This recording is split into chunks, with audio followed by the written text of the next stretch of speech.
My Govanen, this is the Tolkien Shed talking, and I have watched the second episode of the second season of The Rings of Power.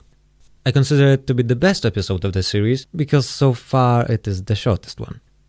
But in all seriousness, this episode contains some good parts, which doesn't at all mean that it is good as a whole, far from that, but there is one plot thread that I am genuinely invested in, and I believe that it is a testament to its quality. Let's check it out. We begin the episode by following Disa and Durin on the market in Khazad Dûm. They struggle to make the ends meet as Durin is disowned and lives as an outcast. We hear that he doesn't believe that his father will agree to talk to him. As he is showing that he feels bad about his loss of status, Disa tells him that his position is of no importance to her, and she loves him no less when he is no longer a prince. Suddenly she senses something, and then the whole mountain trembles, market stalls fall, followed by dust and stones, and we see a giant piece of rock demolishing a bridge in Khazad Dûm. Seeing that Disa might be in danger, Durin jumps and shields her from the falling rubble. Then we see darkness falling over Khazad Dûm as the mirror system that brought daylight to the depths beneath the mountains was damaged. This short scene doesn't have any problems, except for the fact that Durin and Disa should still be fine financially, as we see later they both have a job, and a quick look at Durin's house will tell us that he is still quite wealthy. So, if we ignore that, then there are no other issues, and by the way, the loss of status could be a reason for concern nevertheless, so the scene is mostly functional, and it tells us something about the characters. Alright, so Disa loves her husband for himself and not his position. And Durin is ready to sacrifice himself for Disa, and is worried about his downfall. Then we see Galadriel's dream vision in which she plants some seeds. She then sees Celebrimbor, who informs her that he had a visitor. Galadriel seems to know that it was Halbrand. Then suddenly the seeds that she planted start growing, and they grab Celebrimbor and kill him as he recites the ring poem in black speech, notably mentioning only the 3, the 7 and the 9 without the 1. So now Galadriel has received some vital information, and the source of it, as we'll soon learn, is her ring. We then see elven commanders planning an offensive against Mordor. Wait, Mordor? Don't they know it as Southlands? How do they know the new name? Did Ada officially proclaim the creation of a new state, or what? And why exactly is Galadriel there? I assumed that her position as the commander of the northern armies was given to someone else in her absence, and now that she brought Sauron back and Gil-galad doesn't trust her... Oh, wait, I forgot. She picked up her ring, so it's all cool now because Gil-galad forgot everything she did. Yeah, that makes sense. We are then informed that elven spies notice Sauron traveling to Mordor, and that they suspect that he will take over the rule over Ada's armies. Now we must ask, why did they track him down to Mordor, but didn't spot him riding to Eregion? My guess is that we'll never know. After the meeting is over, Galadriel informs the king that she suspects that Sauron will not stay in Mordor, but will try to create more rings with Celebrimbor's help. As she clearly sees it as a bad thing to happen, it means that she considers the rings to be an evil making of Sauron created in order to dominate the Middle-earth, but she hasn't thought of taking off her own ring. It also means that at the same time she trusts the rings, as she accepts the information from the vision, and doesn't trust them, as she considers them to be the means of Sauron's conquest. I also find it hard to believe that Sauron needs Celebrimbor or his forge. The 3 rings were created in a small furnace, and Celebrimbor didn't know what an alloy is. What abilities or resources does he have that Sauron cannot possess? I'm not saying that there aren't any, I'm saying that the show didn't establish any. In answer, the king says that he does not consider Celebrimbor and his secrets to be in danger, as he is protected by the strategic position and military defenses of Eregion. He believes that Sauron could take the secrets only by force, because that's what he did last time. He came with an army and forced Celebrimbor to make the 3... Oh wait, he used deception and subterfuge? Galadriel does not point that out, but she assures the king that some evil closes in on Celebrimbor and that Sauron's plan is in motion. The source of her knowledge is her ring. She says that since she put it on, she has had visions of the unseen world of the future. Gil-galad admits to also seeing some visions that may be of the same kind. Having heard about the visions, the king apparently agrees that Galadriel's concern is substantiated. So Galadriel asks to be sent to Eregion. But Gil-galad says that Sauron has the ability to control the minds of those who once trusted him, so Galadriel should not go. He believes that she will be extremely vulnerable to his powers, as Sauron already knows her mind. In answer, Galadriel says that she knows his mind as well. Galadriel, come on. You know nothing of him. He used you like a puppet and left you alive only because you were lucky or he wanted to use you some more. How will it be different this time? But she says that she's the only one who can slay him, so she learned nothing and is still prideful beyond belief. Fortunately, Gil-galad is reasonable enough to say that she cannot face Sauron alone. And then Galadriel says, "Supposing I was not alone." This is treated as some sort of revelation, although it is painfully obvious. And perhaps an even better solution would be to send someone completely different, someone who isn't susceptible to Sauron's powers. But of course it is Galadriel and Elrond who will go on an adventure. Before we move on, let's notice that neither the king nor Galadriel even considered that the rings might be sending misleading visions. Alright, so Galadriel, she learned no humility, she is blinded by vengeance still, she's unable to see the danger of the rings, and she sees the future, again, but this time at least it's the ring. Now Gil-galad, he's unable to see the danger of the rings as well, and he also sees the future thanks to the ring. Oh, and he also doesn't punish Galadriel for everything that she did. Now we go to Eregion, where Halbrand is not let inside the city because Celebrimbor promised to Galadriel to never treat with him again. Even the information that Halbrand is wounded doesn't cause Celebrimbor to change his mind. Halbrand is told to leave, but he decides to stay and he is not removed by force, and I don't know why it isn't so. I mean, I know that's because otherwise the plot wouldn't happen, but there is no proper justification. Then Celebrimbor says that he expects messengers with news from Lindon any day now, which has nothing to do with the previous conversation, which promptly sends us to the messenger with the information of Halbrand's true nature, who is, surprise surprise, dead. Who could have predicted that? Oh yeah, me. Now, we see that his and his companions' corpses are being carried away. We don't know who attacked them and why. The show obviously suggests it was Halbrand's making, but he went to Mordor and back and spent there some time being tortured and whatnot. How did he manage to intercept the messenger he didn't know about? Well, the elves had enough time to deliver the news, but they didn't. Also, the king chose to send this most vital information to Eregion with just one missive and one guard, which is very responsible of him. So we learn that Celebrimbor wants to keep his promises. About Sauron, he can tame wild beasts, I forgot to mention that last time. He is patient, and well, if the death of the messenger is indeed his making, we'll add some proper information later. And Gil-galad, he is careless as he sends only 2 guys to deliver the most important message of the whole age. We move to the land of Rhún, where we see a masked messenger arriving in some settlement. There we observe some cultists who perform some bloody butterfly ritual. I don't know how else to describe releasing some butterflies and then cutting your hands and invoking some magical spells. They do that before an old man who definitely does not resemble Saruman. The cultists have the same clothes and mannerisms as the 3 that mistook Gandalf for Sauron. Maybe we'll learn how on earth did they make that mistake, in other words, what ancient prophecies predicted that Sauron will fall from the sky and lose his memory. We might indeed have a chance, as the ritual results in transforming the butterflies into the main cultist, who in certain circles of the internet has been given the name Feminem.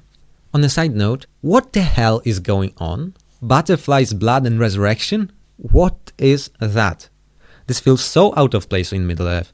Why does anyone have this power, and how does it work? The show has a lot of explaining to do.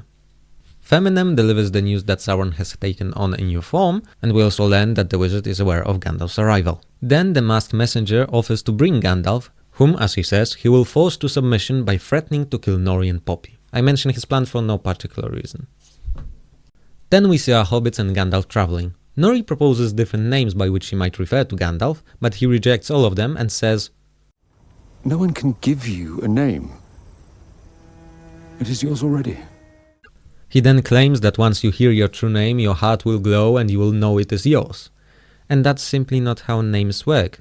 Names are very much given. The idea of discovering your name very much resembles ideas from the other fantasy worlds, just like Eregion, in which everybody has a true name, which is an expression of your nature and identity, but most of the time they still use the names they were given. So Gandalf's idea is just wrong, or rather he refers to names in a different manner than Nori. He believes the name to be an expression of your nature, while Nori sees it as just a word used to refer to somebody. An interesting choice from the creators of the show to give Gandalf this understanding of names, as in the books, all the names he is known under, Mithrandir, Gandalf, Farkon, were given to him. Then the Hobbits refer to Feminem's magic stick as a Gand, so we are foreshadowing Gandalf's name. Then they hear some riders who come near them, they hide, and overhear their conversation. That's how they learn that they are being followed. So they decide to go through an open desert to lose those that follow them. That is indeed a splendid tactic, because nothing allows you to hide, like traveling through miles of open terrain. Not to mention heat and dehydration.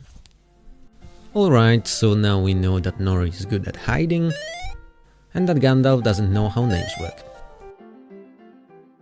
Back in Khazad Dûm, we see that dwarven gardens and fields under the mountain are no longer functional without the daylight. Disa and other stone singers come before the Old King. We hear a report that attributes the earthquake to the creation of Mordor. Apparently, the stone singers have not yet found a safe way to clear the sunshafts and restore light, which is crucial to the growing of crops for the dwarves. Disa and her companions sing once more, and this causes a tremor, and the situation seems even worse. The king attributes their failure to some dark curse over the dwarven kingdom, a curse that is rumored to be caused by Elrond, who was let in the mountain. Then the king talks to Disa and shows some regret regarding his quarrel with Durin, but he also shows much pride and does not want to apologize to him. Disa, however, is eloquent enough to convince him that it would be wise to end this feud. I consider this scene to be one of the best in the show. It uses some convincing dialogue and probably fleshes out both characters. Disa shows understanding for the king's pride and appeals to it by calling it true strength to overcome stubbornness. She proposes something that the king might use to justify his decision and save his face, but also something of true value, that is the ability to bury the hatchet. She suggests to the king that he is the one who needs to act because his son might be unable to do something of his own accord. Then we observe Durin in the mines working among common dwarves. They make fun of him for being not hardened by the work and tell him that he has palace hands. This plainly contradicts what we were shown, as we did see him working in the Mithron mine, digging to save the dwarves trapped by a cave-in, or battling Elrond in the Rite of Sigintarak. So we have no reason to suspect that he is inexperienced. Interestingly, mining is the only outstanding ability I attributed to him in his character sheet after Season 1. Then we see Disa and Durin during dinner, and Durin blames his father for not accepting Elrond's offer from the first season. Disa informs him that they cannot hear the mountains anymore. Notably, the problems that the dwarves have, no light, no food, losing their trusted techniques of stone singing, are visible and well explained, unlike the elves' light fading. This, again, is something to appreciate. Disa uses the hut situation to propose the idea of Durin talking to his father. Throughout the episode, Disa quite skillfully leads both parties to the reconciliation of their conflict. I wouldn't have any problems with this scene if we weren't told what Disa hopes that Durin will convince his father to do. And that is trading with the outside world. I mean, if at the point of losing all the agricultural infrastructure of his realm the king does not accept to trade with the outsiders, then no king is he, but a fool. Alright, so just as I said, King Durin is a fool, he is stubborn and proud. Disa speaks her mind, she is intelligent and mindful. And finally Durin, like father like son, so stubborn, proud, and apparently inexperienced with mining. Then we move to Lindon, where we see Galadriel, who talks to Elrond. Apparently enough time have passed for the king to send more than one message, but they received no answer and Galadriel is worried. She tells Elrond that the king agreed to send her and a small company to Eregion. She proposes that Elrond joins her, but he is not willing. Galadriel says that the king refuses to send her without Elrond because she is vulnerable alone. This, of course, does not explain why it needs to be Elrond. I forgot, we don't know any other elf by name, maybe with the exception of Círdan and Gilgalad himself, so perhaps indeed it is the only option, and she can spare some time to convince him the matter at hand isn't at all urgent, it's only some dark lord who wants to conquer the world. But in all seriousness, Galadriel might see this as an opportunity to heal her relationship with Elrond, which I find commendable as a concept, but still not valuable enough to justify losing time. Elrond points out that Sauron used Galadriel's pride and desires. He also claims that Sauron has done the same to all elves of Lindon by providing them the rings. Because of his recent actions, Elrond quickly rises in the ranks of the characters of the show. Unfortunately, we cannot simply forget the first season, so he is still a dirty liar, but with some redeeming qualities, as he seems the most trained elf, and the only character that is at least partially aware of how awful a person Galadriel is. Elrond says that the game is rigged, that Sauron has it all planned. As long as the elves agree to use the rings, they are pawns in his game. He suggests that Sauron may want to bring Galadriel to Eregion. Again, he shows some sensibility. He refuses to help Galadriel as long as the rings are being used. Notably, Galadriel does not even consider taking the rings off, and she leaves disappointed. Then we see Círdan shaving, which is a strange choice to have him ever wear a beard, unless it was just fan service for one episode and then for some reason we need him without it, and Elrond comes to talk with him. Why exactly does he trust him now?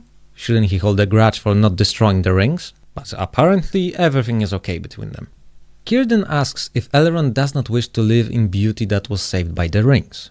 Elrond responds that he does not, as it was born partially of evil. Círdan claims that it is beauty nevertheless and asks another question, which in essence is the following. Do the faults of the creator cancel out the beauty of the creation? As much as I enjoy such discussions, I would like to point out that it misses the point. Elrond's fear, as I understand it, is not related to what has been, but to what might be. He is afraid that the rings are corrupted and that the apparent beauty is but a facade. He also should remember that they were designed by the most evil being in Middle-earth. So I don't like that he does not call this out, but engages in a discussion that is in fact irrelevant to the current problem. Círdan's line of reasoning is defensible only if there would be no negative effects of using the rings, which Elrond is exactly doubting. I don't blame Círdan, he might well hold these views, believing that there is nothing wrong with the rings, especially if he was corrupted by one, but Elrond has the exact opposite view and seems to be forgetting this. He does not want to take the risk. This is his position in the previous episode, and I am not sure that anything can change that, as Círdan is not providing any information that would diminish the risk in Elrond's eyes. What's more, he has currently a ring on, which Elrond should acknowledge and consider a potential cause for his flawed judgment. Círdan considers the rings to be a powerful tool which could be used both for good and evil. Therefore, he claims, they must remain in the hands of the elves. He sees the ring's power only as a pure, not yet determined potential. In his view, it is the wielder who has the deciding role. For it is not your enemy that bears these rings, but your most trusted friend. As we soon learn, this argument will work on Elrond, but given everything that we know of this character, I don't think it should. Alrighty, so I think that we learned something substantial only about Elrond. Before we start, I should mark that he has plot armor. I forgot to do that after the first episode, where he survived jumping from the waterfall. And now after this scene, we know that he sees the truth about Galadriel. He is stern, and I can't believe I'm saying that about him, he's principled and distrustful of the rings. He also still respects Círdan. Then we are back on the desert where Nori, Poppy and Gandalf are dying of thirst, but at least they cannot be spotted from afar. Then, as death seems closing in, they find a well in the desert, which they very much need. But their joy is short-lived as masked riders arrive and attack them. They seem a forgetful bunch because they try to kill everyone, so they are doing the exact opposite of what their plan was. Gandalf, using a staff he found on the ground, he's a lucky boy, isn't he? He summons a sandstorm that encapsulates the riders, but it gets out of control, the staff dissolves, and the storm enfolds Gandalf and the hobbits. Extremely powerful wind throws Nori and Poppy high into the air. They obviously should die from falling from such height, but don't forget we know their names, so they have plot armor. They'll be fine after one scene of grunting and spewing sand, I'm sure. So, as the riders are defeated and Nori and Poppy gone, we leave the scene. So now we know that Gandalf can summon sandstorms, and that he needs a stick to control his powers. Then we see Celebrimbor, who comes to tell Halbrand in person that he will be removed by force, which begs the question, why wasn't he removed sooner? Halbrand of course uses the fact that Celebrimbor has come in person and tells him that he has news about the rings and that he has been in contact with the elves and that he is surprised that they haven't sent a word to Celebrimbor.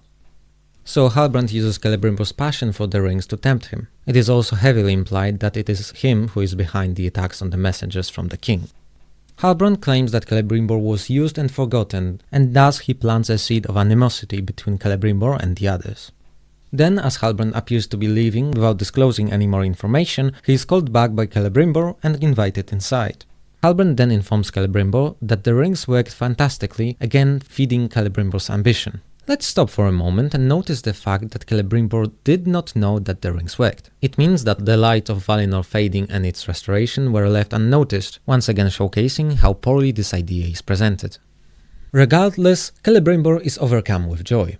Then Halbrand says that he has come to ask Celebrimbor to create rings for men. Celebrimbor is skeptical because in his view men are far more likely to become corrupted by power.